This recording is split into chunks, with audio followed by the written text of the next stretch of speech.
Waouh! Carrément, j'ai failli oublier mes lunettes. Pour la première fois, les amis, cette saison, j'ai failli oublier mes lunettes. C'est une folie ce qu'on vient de voir.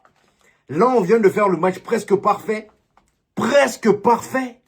Tout y était. Je parie à 100% qu'aucun Madrilène s'attendait à ce que le Real Madrid nous fasse autant qu'il fasse cette période de la saison. Personne. Déjà qu'avant le match aller face à Manchester City en Ligue des Champions, on avait complètement perdu espoir en cette équipe. On avait perdu espoir envers le Real Madrid et personne ne les voyait s'en sortir face à Manchester City. Résultat final, 3-0 à la mi-temps. Grâce à qui? Valverde.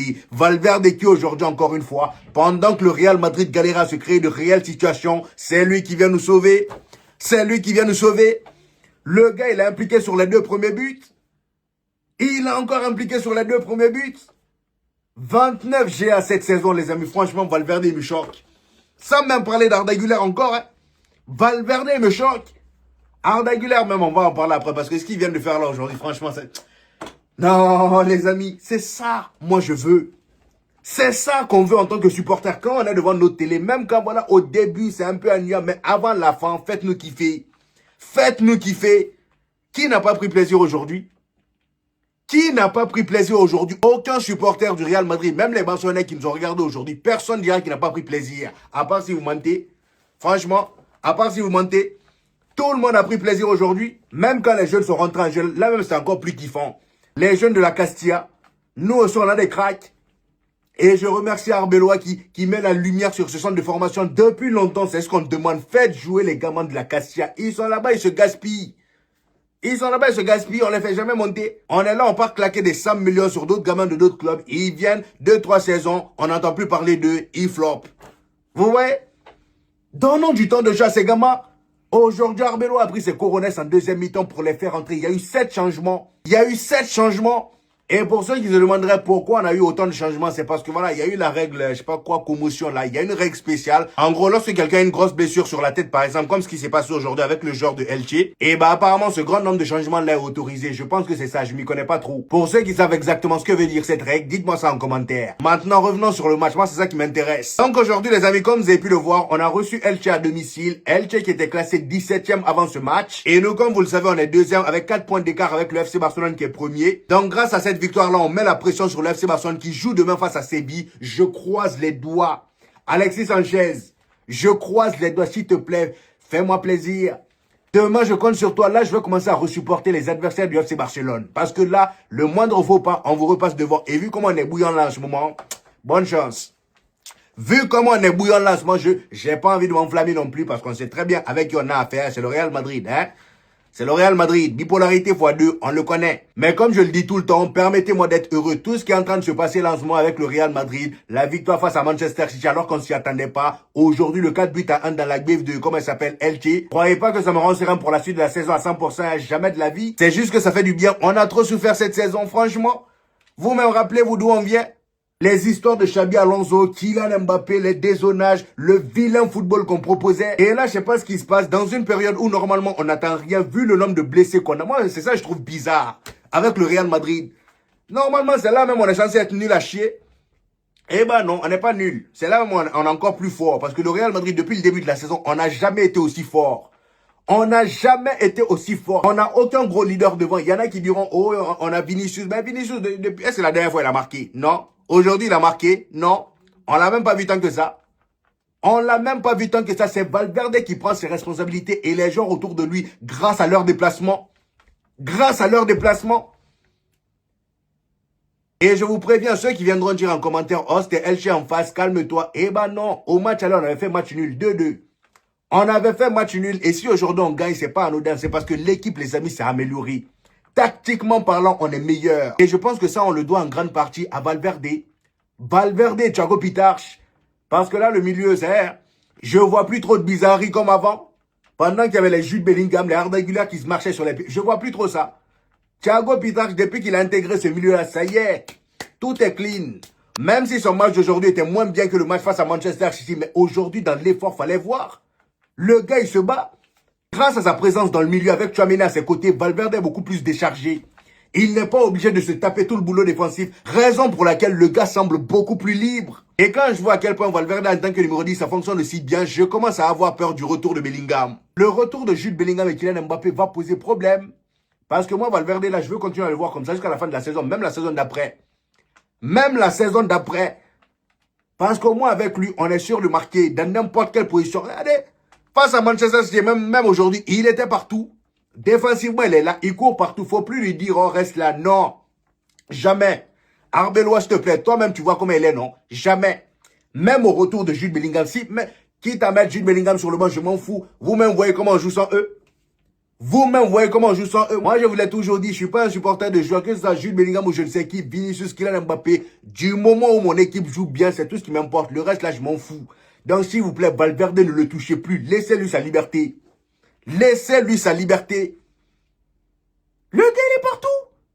Face à Manchester City, le triplé qu'il claque. À droite, il marque un but. À gauche, il marque un but. Et à 9, il marque un but. Aujourd'hui, le premier but qu'on marque, le but de Rudiger, ça part de lui. C'est lui qui tire le coup franc. Il a allumé le gardien a repoussé. C'est revenu sur El Loco. El Loco a enchaîné avec un tir. But. Fallait le voir célébrer. Fallait le voir célébrer lui aussi. C'est vraiment un fou. Vous voyez? Il a impliqué sur le premier but. Tellement son tir était lourd. Tellement son tir était lourd. Le gardien n'a pas eu le cœur de l'attraper. Il a repoussé. Il a repoussé. Et étant donné qu'en ce moment, il est dans une DA où il veut nous choquer à chaque match, le gars, à la 44e minute, il a pris ses responsabilités encore une fois. Il s'est dit, bon, c'est vrai que j'ai été impliqué sur le but de Rudiger, mais moi, je veux plus. Je veux plus. Là, je suis dans une saison où je peux aller décrocher le ballon d'or, même si c'est encore trop tôt pour le dire, parce que le gars, bon, c'est seulement en 2 matchs, il nous a choqué réellement. C'est seulement en 2 matchs pour l'instant. Donc, faut pas trop s'enflammer pour les histoires de ballon d'or là. Mais laissez-moi dans mon élément. Voilà. Là, je suis dans une saison où je peux aller décrocher le ballon d'or. La Coupe du Monde n'est pas encore là. Je sais qu'avec l'Uruguay, ça va être compliqué. Avec tous les tarés du pays qu'il y aura. Mais au moins, si avec mon Real Madrid, je continue à choquer tout le monde jusqu'à la fin de la saison, moi, je serai mis en avant. Je serai mis en avant. Le gars, à la 44e minute, il a pris le ballon dans le camp du Real Madrid. Il est allé devant la surface de, comment il s'appelle, Elche. Passe en profondeur pour notre cher Franck Garcia. Franck Garcia qui a été impeccable aujourd'hui. Il était dans les efforts, les récupérations et même offensivement parlant, il apportait. Donc Valverde devant la surface fait une passe en profondeur pour notre cher Franck Garcia. Franck Garcia, il avait 2 joueurs devant lui, donc il n'a pas pu aller vers l'avant. Il a remis la passe à Valverde qui s'était bien placé devant la surface. Le gars, il dégaine un tir avec son pied gauche, il fait semblant de tirer. Et ben non, c'était une feinte. Il revient sur son pied droit, il se place bien, il lâche un enroulé. L'enroulé était tellement bien tiré. L'enroulé était tellement bien tiré, le gardien n'a rien vu. Ça allait directement dans la lucarne. Magnifique but. Magnifique but. Juste après le but, ils ont montré la tête de Kylian Mbappé et Gonzalo Garcia. Tellement le but était énervé. Tellement le but était énervé. Contrairement au match face à Manchester City, Kylian Mbappé n'était plus trop excité. Parce que quand Valverde a claqué les triplés, à chaque fois on le voyait, voilà, très excité. C'est très bien. Mais aujourd'hui, là, je sais pas pourquoi, quand on l'a montré après le but de Valverde, là, il était assez calme. Je ne sais pas ce qui se passait dans sa tête, mais il a dit, je dis, lui là, il commence à devenir dangereux pour moi pour le ballon d'or. Il commence à devenir très dangereux. Parce que certes, Valverde, c'est pas quelqu'un qui va te claquer 40 buts dans la saison. Mais déjà, le peu de buts qu'il marque là, lui, on sait qu'il marque que des bangers. Et il reste plus facilement dans la tête des gens que Kylian Mbappé. Je dis ça, hein. C'est vrai que médiatiquement parlant, Kylian Mbappé aussi, c'est très puissant. Il a aussi l'équipe de France pour la Coupe du Monde. Mais je parle du Real Madrid seulement. Valverde aura plus la facilité à rester dans la tête des gens. Parce que Kylian Mbappé, voilà, tous les buts qu'il marque là, dans nos têtes, c'est normal. C'est un 9, voilà, il a l'habitude de claquer autant de buts. Donc, ça ne nous impressionne pas tant que ça. Vous voyez ce que je veux dire? Mais Valverde, regardez, les 2 matchs seulement là, tout le monde parle de lui. Tout le monde parle de lui. 4 buts en 2 matchs. 19 GA. Là, on parle d'un milieu. S'il te plaît, Arbeloa, laisse-le là-bas. La façon dont il est là en roue libre, là, laisse-le là-bas. C'est tout ce que je demande. Franchement. Laisse-le libre. Et d'ailleurs, en parlant d'Arbeloa, j'ai même trouvé ça très intéressant, le fait qu'il affiche à peu près la même composition que face à Manchester City, histoire de créer un peu plus d'automatisme pour le match retour face à Manchester City mardi. Et après la première mi-temps, étant donné qu'il y avait déjà 2 buts à 0, il a fait des changements avec la règle dont je vous ai parlé en début de vidéo là. Il a fait rentrer tous les gamins tous les gamins brillants de la Castilla. Ils sont tous rentrés, les Yanez, Palacio. D'ailleurs, moi, mon coup de cœur, c'est Yanez. Même s'il nous a, voilà, on s'est pris un CSC, c'est pas de sa faute, c'est Kamavinga. Kamavinga lui aussi. Et puis, il fait beaucoup ce genre d'erreur. Hein. Remarquez bien, la plupart du temps où on se prend des CSC ou des trucs bizarres, des pénaltys ou je ne sais quoi, c'est souvent Kamavinga. C'est souvent lui. En fait, parfois, je sais pas, ses pieds là, il y a des moments où quand Je sais pas, ce genre de truc-là l'arrive trop. Le gars a été poussé à l'erreur sur le côté droit du Real Madrid par un pressing de Elche. Il fait une vilaine passe, Elche récupère, ils font une passe en retrait dans la surface. Il y a Yanez qui a voulu tacler. Malheureusement, il a mal taclé, le ballon est rentré. Mais franchement, mis à part ça, pour moi, Yanez, là, c'est mon coup de cœur. Lui et Palacios. Palacios, c'est le mode calme. Palacios, en gros, c'est le gars qui est tout le temps calme. Tu lui fais une passe, il te la remet en mode une touche. Voilà, il se casse pas trop la tête. Et moi, j'aime ce genre de style. Il joue en une seule touche sans se casser la tête. Et Yanez me laisse tomber. Je parle du numéro 37, hein, le petit de taille. Le gars, il était là, il circulait au milieu, il récupère la balle, il fait la passe. J'aime trop ça. J'aime trop ça. Et c'est quand je vois tout ça, je me dis qu'en fait, les 10 blessures qu'on a eues là, tant mieux. C'est pas bien de dire ça, mais tant mieux. Qui aurait cru? Au moins, grâce à ça, on voit des cracks. S'il n'y avait pas ça, on n'aurait pas vu Thiago Pitarch. Jamais de la vie. Jude Bellingham. Déjà que quand il n'y a pas de blessure, on a du mal à savoir qui sera titulaire. Avec Jude Bellingham, Arda Güler, il y a toujours des doublons à chaque poste. Sauf que là, étant donné qu'ils sont tous blessés, ça laisse un peu plus de place aux autres. Grâce à ça, on découvre les cracks qu'on a au centre de formation. Arbeloa l'avait dit lorsqu'il a signé. Donc, en deuxième mi-temps, les amis, pendant que les changements étaient en train d'être faits, à la 66e minute, magnifique but de la tête de Dean Huijsen sur une passe de Yanez. Le gars était sur le côté droit, coup de pied arrêté. Il fait un magnifique centre qui vient tomber pile poil sur la tête de Dean Huijsen. Même pas beaucoup d'efforts, hein. Il a juste placé sa tête, c'est rentré. Et d'ailleurs, maintenant que je parle de ce but-là, ça me revient le numéro 37 dont je vous parle là. Celui dont je vous dis, j'ai eu un coup de cœur pour lui là. C'est Moran. Il s'appelle pas Yanez. Yanez, c'est celui qui a fait la passe décisive à Dean Huijsen. Moi, je parle de Moran. Je kiffe trop. Et justement, à la 85e minute, il nous met un CSC à cause de la grosse erreur de la perte de balle de Kamavinga. Résultat, 3 buts à 1. Et pendant que tout le monde pensait que le match allait s'arrêter là, eh ben non. Arda Güler n'avait pas dit son dernier mot. Le gars, il nous a sorti, pour moi, le but de l'année. Donnez-lui le push-cash directement. Arda Güler nous a sorti le but de l'année. Et c'est pas la première fois qu'il tente ça. Rappelez-vous, je crois que c'était face à Osasuna, je ne sais qui. Le gars, il avait fait exactement la même chose. Ça avait tapé la barre. Rappelez-vous. Ça avait tapé la barre. Et là, aujourd'hui, il a refait ses rentrées directes. Le but était incroyable et insolent. C'est une dinguerie, les amis. Ça, c'était du spectacle. On a tout vu. La gestion de l'entraîneur. Il a fait jouer les titulaires qui seront présents mardi face à Manchester City, histoire de solidifier un peu les automatismes. Et en deuxième mi-temps, il les a tous fait sortir pour les reposer un peu et donner plus de temps de jeu en équipe première aux jeunes de la Castilla. Vous voyez? Franchement, chapeau à Arbeloa. Un coaching, mais vraiment 10 sur 10, il n'y a rien à dire. Là, Arbe commence à me convaincre. Franchement, continue comme ça jusqu'à la fin. Si on réussit à passer le Bayern, pour moi, ça y est. Même si on ne remporte pas la Ligue des Champions là, moi, il m'aura convaincu. Gardez-le. Gardez-le.